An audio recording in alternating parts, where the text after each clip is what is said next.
really have to, because he can bounce ideas off of people. He's got more eyes. He's got people that can challenge him and say, yeah, he's mentoring them, but like, why didn't you get bigger here? And he's like, oh, good point. I should have. And so I think it just depends. Then you've got guys like Lucas, and he says you should probably start there because they're going to give you like guidelines and training wheels essentially so you don't blow yourself up. But long term, you want to be on your own. Comparatively, then I guess you have a guy like Phil who says, if I hadn't done the primary research on my own, if I had had the resources that were available today, I wouldn't be the trader I am today. So just thinking out loud here, there's so many different paths. I think it really just depends on the person. I don't think there's one absolute truth or right way to go there. It's more about the individual.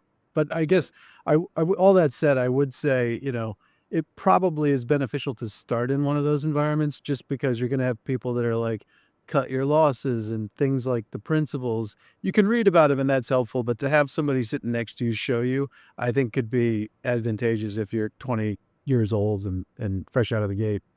Yeah, I agree. And I forget which chapter. Maybe it was the anonymous trader.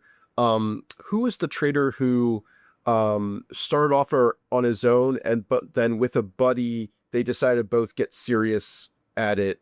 And Yeah, that with was the anonymous trader, and his friend was making a lot more on the same trades. right. It And there's was some lessons there. Yeah. yeah, and yeah, that was an interesting step. One of the interesting things in that chapter.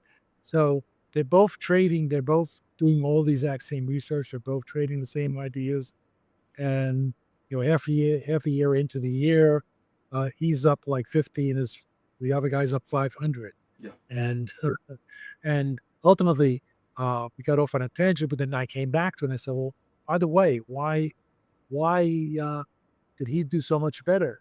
And he said, well, he I was still, even though he had gotten better on the risk management and all that, he said he was still, there were trades where he wasn't doing, yeah, he was letting the trade go much further than the plan called for. And so those trades were eating away at his profits. That was the key. Yeah. And yeah, I think that's a great takeaway. And one question I had is I didn't realize this, but in the intro, you guys let slip that there's going to be another Market Wizard book in 2027 focused on hedge funds, which I think is fantastic. But I just want to hear guys your guys' perspective. What made you separate those two kind of type of trader, the more individual side, not necessarily the retail side, but more individual side versus the folks who are working with billions of dollars managing funds? Yeah. We saw very early on that we were just going to have too much material. Mm-hmm. We had too many good interviews, and that if we translated them all into text, we'd end up with more than we could use for one book. So we discussed it and came up with the idea. Well, we needed a differentiating theme. So I said, well, let's take all the solo traders in one book and all the hedge fund guys in another book. So that's basically how it came. Is there a different skill set that you think is required for managing billions versus these traders who have taken, a few $1,000s to 50 million, 100 million, up to 500 million? Or could these traders get there eventually and develop that skill set? Are you talking about, can they scale their strategies, or is there a difference between being an independent trader and a hedge fund manager? More that side of thing. Like, is there a different skill set required to manage those huge sums of money versus grow a little into also, quite a bit, but there's a difference between 100 million and managing 10 billion for sure. Oh, absolutely. Massive differences. On one end, like, you're living and dying by the sword, you eat what you kill and that's it, but it's just you.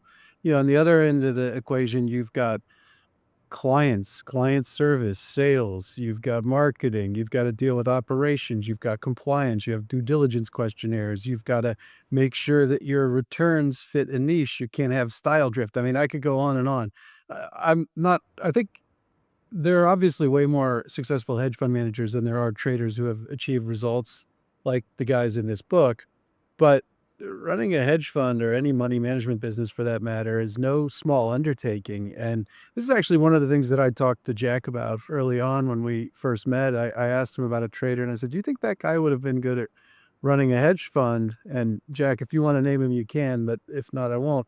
And he said, "Oh, no, no, he just wasn't a salesy guy and he wasn't a people person." So I think you probably need a more diverse skill set to effectively manage money because you're wearing all those hats or you're facilitating the hiring and the build out of the business that can accomplish all of those goals.